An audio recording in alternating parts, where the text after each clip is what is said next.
पीर वारिस शाह रहमतुल्लाह अलैह फरमांदे ने, हीर नूं परेशान हाल वेख के सैती कहंदी है, विच अखीं दे इश्क दी चिणग पुड़ी,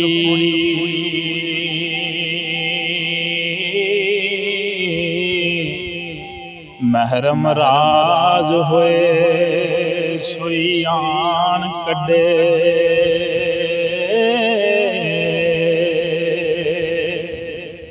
ओ टूंडे राह प्यारियां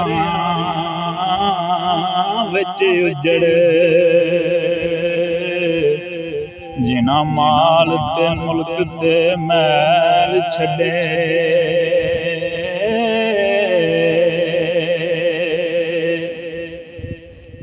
ते सैती बैठ के पुछदी हीर ताई,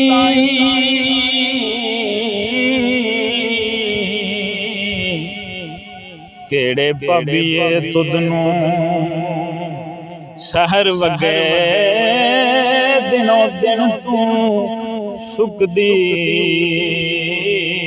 जावनी दिसे सादड़े पीलड़े रंग बगे।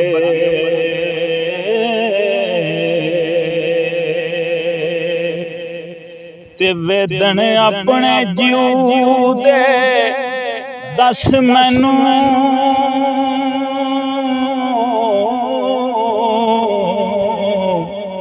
ओ केड़े दुख खांदे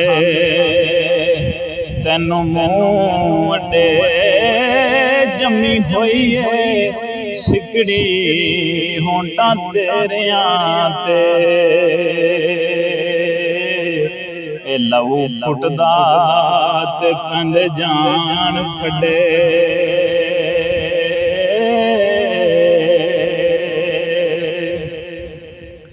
ते तेरे तौर चोए हो दिसदा ऐ,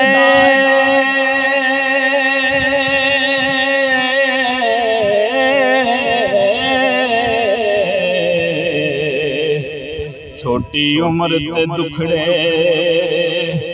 पे बड़े, कोई चाना बोटियां वांग तैनू हो रैं खुतड़ी टुटड़ी वांग तरडे।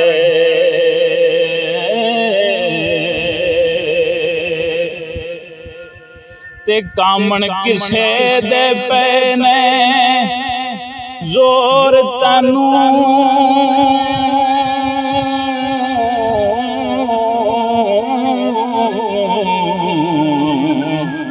ए तागे रेशमियां के तवीज गड्डे। वारिस शाह तबीब नू मर्ज दसी, हो तेरे दर्द ते वेलड़े सब कड्डे।